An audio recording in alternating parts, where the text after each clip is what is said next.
أعوذ بالله من الشيطان الرجيم. بسم الله الرحمن الرحيم.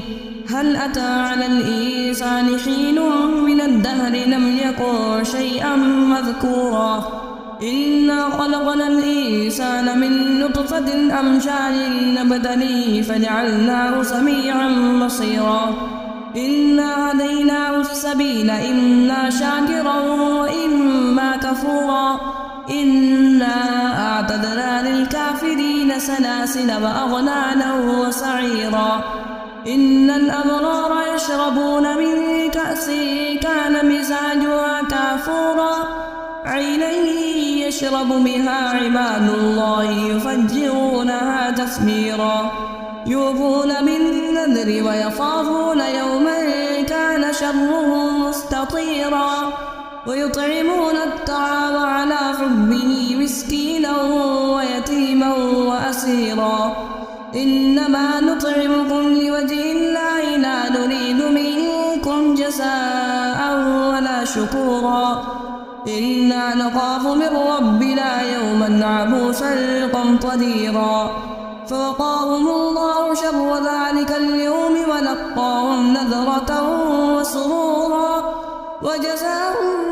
بما صبروا جنة وحريرا متكئين فيها على الأرائك لا يرون فيها شمسا ولا زمهريرا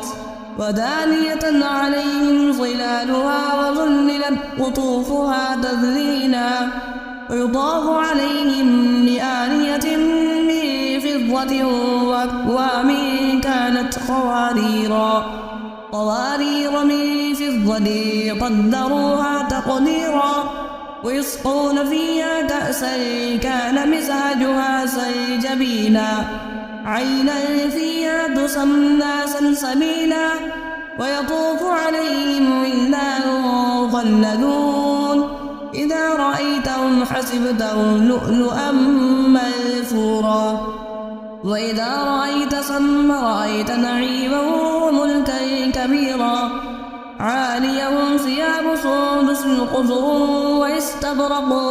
وحلوا وسامر من فضة